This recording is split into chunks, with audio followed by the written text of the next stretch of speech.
Bonjour à tous et à toutes et bienvenue sur le Renard littéraire.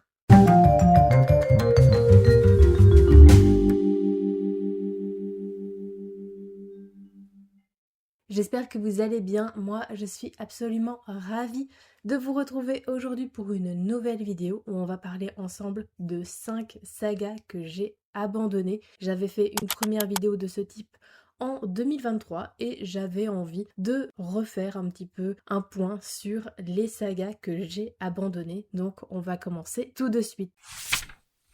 Je débute cette vidéo avec une saga qui a eu un immense succès au moment de sa sortie, Phobos de Victor Dixon, publié aux éditions Robert Laffont dans leur collection R. Dans ce roman, nous suivons 6 filles et 6 garçons qui participent à une télé-réalité. Le but est simple, ils ont quelques minutes chaque semaine pour apprendre à se connaître, tomber amoureux et former un couple avant d'arriver sur la planète Mars et de la coloniser. Mais les choses vont rapidement tourner au cauchemar. Pour être totalement franche, j'ai longtemps hésité à continuer la saga. J'avais adoré le premier tome qui avait ses défauts certes, mais il était extrêmement addictif et ce sens du rythme m'avait permis d'oublier un petit peu les défauts et notamment les personnages caricaturaux au possible. Et pour avoir lu d'autres romans de l'auteur, notamment La Cour des Ténèbres, qui est le premier tome de la saga Vampiria, je peux vous assurer que c'est un problème qui persiste. Je savais pertinemment que si on retirait l'action et les retournements des situations, il ne restait pas grand-chose à apprécier, et c'est ce qui s'est passé lors de ma lecture du second tome, malheureusement. On était plus sur un tome de transition, et il n'y avait pas énormément d'action, et donc je voyais tous les défauts. D'un seul coup, je me suis sentie plus du tout investie dans l'histoire. Les voir s'installer sur Mars, se partager des logements, établir qui ferait les tâches ménagères avec des remarques bien sexistes au passage, ça m'ennuyait profondément. Et même si le roman se finit sur un sacré cliffhanger, mon intérêt pour cette histoire s'est un petit peu envolé. Je me souviens avoir lu le premier tome en très peu de temps alors que c'était quand même une véritable brique. C'était un page-turner young adult comme on savait le faire dans les années 2010. Mais le second tome, c'était pas la même limonade. J'ai franchement peiné. J'ai même hésité à plusieurs reprises à abandonner le livre. Je n'en pouvais plus de voir des adolescents de 16 ans se vouvoyer entre eux et puis, dans la foulée, se faire des déclarations d'amour remplies de mièvrerie alors qu'ils se connaissent à peine. Et pourtant, comme je le disais, j'ai longtemps hésité à poursuivre la trilogie parce que je me disais que c'était quand même dommage de m'arrêter là. Il restait qu'un seul tome et en plus, il pouvait être de nouveau plein d'action. Finalement, l'envie m'est passée il y a de ça plusieurs années. Après ma lecture désastreuse de Vampiria, j'ai bien compris que les livres de Victor Dixon et moi n'étions pas compatibles et j'ai donc arrêté de lire ce qu'il faisait. Ce qui n'est pas plus mal parce que j'entends toujours les mêmes échos, à savoir que les histoires sont bien rythmées, mais c'est plein de facilité scénaristique et les personnages sont des clichés ambulants. Donc non, je ne regrette pas de ne pas avoir la fin de cette trilogie. Si vous regardiez déjà des vidéos en 2015 ou en 2016, vous n'avez pas pu passer à côté de la saga Breathing et notamment son premier tome intitulé Ma raison de vivre qui est écrit par Rebecca Donovan et édité par Pocket Jeunesse. Dans cette trilogie, nous suivons le personnage d'Emma, une jeune fille qui se fait maltraiter par son oncle et sa tante, et lorsqu'elle rencontre Evan, un garçon de son lycée qui est gentil avec elle et qui lui plaît bien, elle est bien décidée à ne pas le laisser entrer davantage dans sa vie. À l'époque, je me souviens que tout le monde avait aimé ce livre, il était plébiscité de partout, tout le monde disait que c'était une trilogie coup de cœur, et j'avais du mal à trouver quelqu'un sur la sphère littéraire qui l'avait moyennement aimé, voire pas du tout. Pour ma part, j'avais trouvé ça assez moyen. J'ai trouvé que le sujet de la maltraitance familiale n'était que peu exploité et que tout tournait en réalité autour de la romance. On ne sentait pas une réelle menace, un réel sentiment d'insécurité. Et franchement, pour quelqu'un qui se décrivait comme isolé, qui avait un emploi du temps très strict où le seul passe-temps autorisé était ses entraînements de football, Notre protagoniste est bien souvent invitée à des fêtes et je crois même qu'elle dormait à l'extérieur, par exemple chez sa meilleure amie, où celle-ci aurait clairement pu comprendre ce qui se passait et parler de la situation à un adulte responsable. Je trouve ça moyennement crédible. Et même si le personnage de Carole, donc la tante maltraitante, finissait par accepter de diminuer son emprise, je pense qu'Emma aurait dû être terrorisée et essayer de trouver des parades, des esquives pour qu'on ne puisse pas découvrir son secret ou cacher un maximum son corps, etc. Et honnêtement, je me souviens pas qu'elle ait mis en place des stratagèmes pour éviter de réellement sociabiliser avec de nouvelles personnes. Je me souvenais plus du tout de la raison pour laquelle Emma est haïe par sa tante, j'ai dû retourner lire des critiques spoilantes, mais le coup des oncles et des tantes maltraitantes, ça commence vraiment à me lasser. Je pense que c'était déjà vu et revu quand Harry Potter est sorti, mais là, c'est vraiment usé jusqu'à la corde et on va vraiment finir par croire que les frères et sœurs des parents biologiques sont tous et toutes des monstres. Et c'est vraiment dommage pour le livre parce qu'il se noie dans les clichés d'un teen movie alors qu'on en attendait autre chose. J'en attendais autre chose. L'héroïne qui se pense banale et transparente alors que tout le monde la trouve sublime, intelligente et qu'en plus elle excelle dans le football et que tous les garçons sont amoureux d'elle, vraiment non, merci. Voir un livre qui promettait d'être poignant, de me toucher en plein cœur et de parler d'un sujet aussi sensible, être réduit à une romance qui peut être résumée en Suis-moi, je te fuis, et d'une boucle incessante de scènes qui se déroulaient d'abord au lycée, ensuite dans une fête quelconque et un retour à la maison, c'était lassant. La fin du premier tome m'avait quand même donné envie de lire la suite. J'ai emprunté le tome 2 à la bibliothèque bien plus tard parce que la suite de la trilogie a mis beaucoup de temps à arriver et je me souviens que quand j'ai ouvert le livre, j'ai seulement lu la mention du premier chapitre et je l'ai refermé en me disant flemme. En fait, je n'avais plus envie de replonger dans ce livre. Je ne supportais plus les déclarations mielleuses avec une romance grandiloquente et mélodramatique. Bref, c'était pas du tout ma tasse de thé et je pense qu'un seul tome m'a largement suffi. J'enchaîne avec une saga de BD que j'ai abandonnée au bout de 2 tomes, Les Sœurs Grémillet du duo Giovanni Di Gregorio et Alessandro Barucci, qui est édité chez Dupuis. L'histoire, elle est assez simple, on va suivre le quotidien de 3 sœurs, Sarah, Cassiopée et Lucille, et normalement chacune d'elles devait vivre sa petite histoire dans le tome qui la mettait en scène. C'est un procédé assez classique dans la BD et je pense d'autant plus dans la BD pour la jeunesse. Je savais à quoi m'attendre lorsque j'ai débuté cette saga et honnêtement, j'ai rien à lui reprocher. Les histoires sont mignonnes, c'est classique et convenu, mais ça fonctionne. C'est divertissant sans être transcendant, mais je m'y attendais. Par contre, je pensais sincèrement que la BD se terminerait en 3 tomes. Au moment où j'écris le script de la vidéo, il y a déjà 8 tomes de sortie et ça ne m'étonnerait sincèrement pas que d'autres volets sortent dans les mois à venir. Honnêtement, je ne voyais pas l'intérêt de poursuivre, même si ces BD ne sont vraiment pas mauvaises, il n'y a rien qui me pousse à continuer ma lecture, à découvrir les nouvelles histoires que vivront ces 3 sœurs.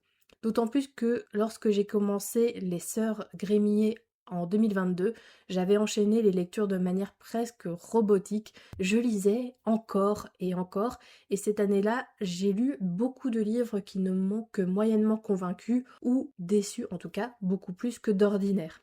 Et aujourd'hui, en ayant pris du recul, en ajustant mes habitudes de lecture, je ne me vois pas reprendre une saga pour laquelle je n'ai pas eu un réel intérêt, ou je n'ai pas envie de voir comment les personnages vont évoluer, quelles sont les problématiques auxquelles ils feront face, etc.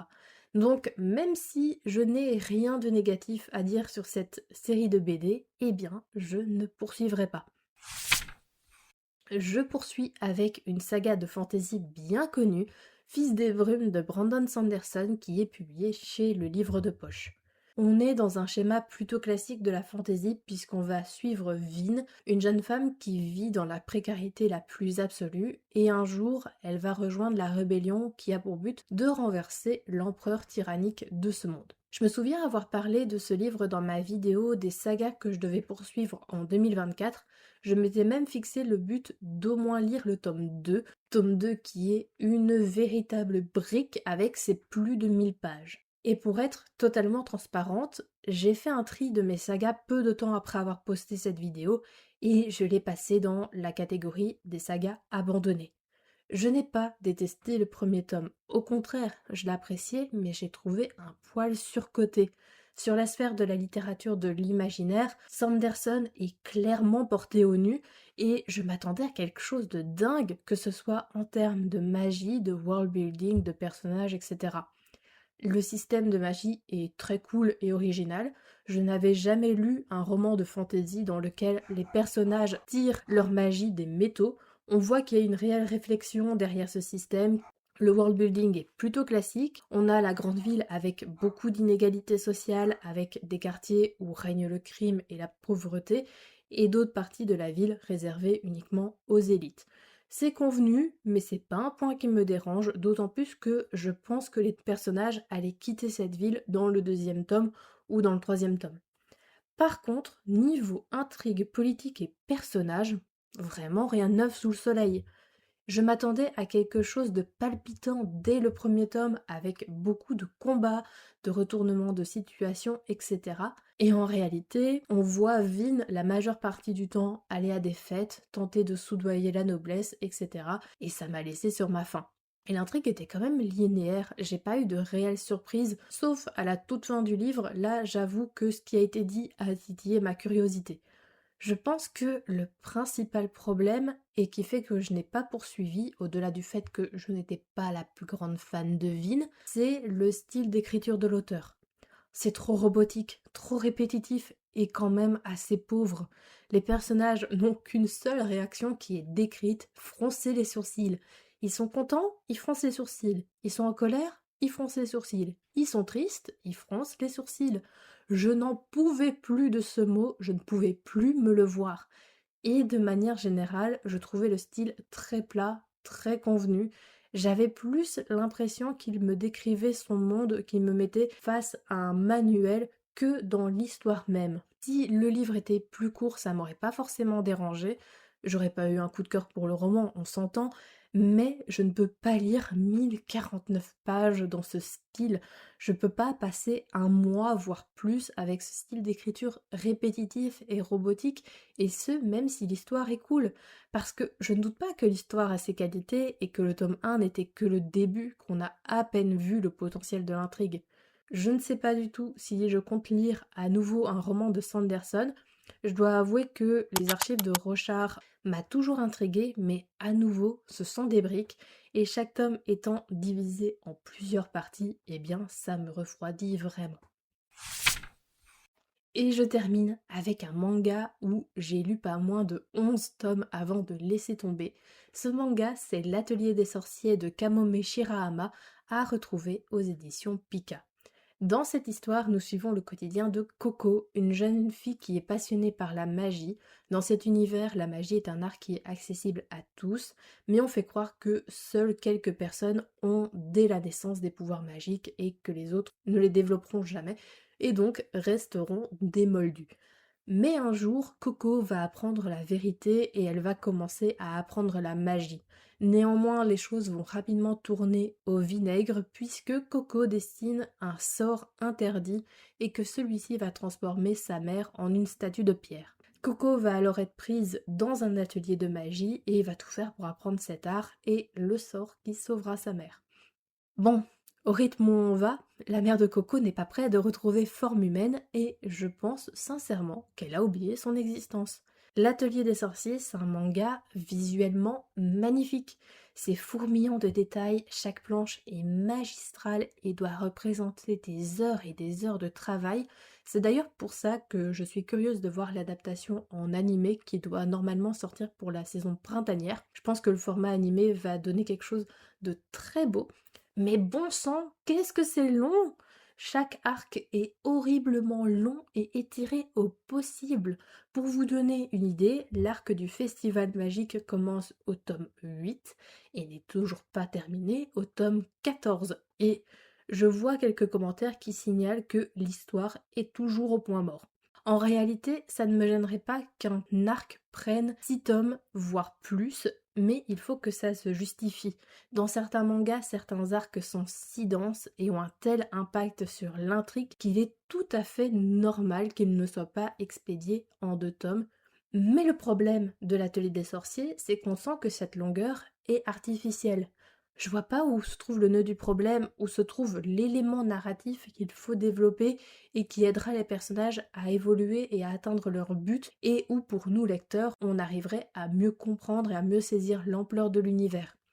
Et l'autrice a eu, je trouve, la fâcheuse tendance à terminer ses tomes sur des moments qui ont l'air critiques, qui vont venir poser beaucoup d'enjeux pour les tomes suivants, et au début du tome suivant, elle balaye tout d'un revers de la main, faisant comprendre qu'en fait, ça va, c'était pas si grave.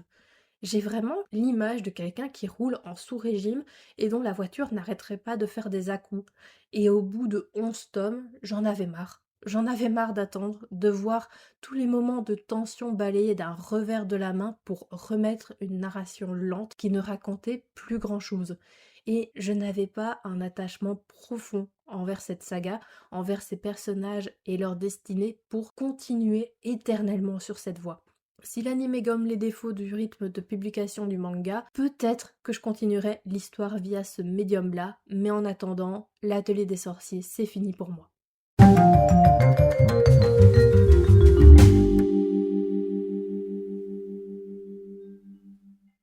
Cette vidéo est désormais terminée et j'espère qu'elle vous a plu.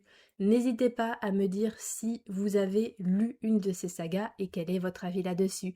N'hésitez pas également à me faire part des sagas que vous avez abandonnées récemment. Je serai ravie d'en discuter avec vous dans l'espace des commentaires.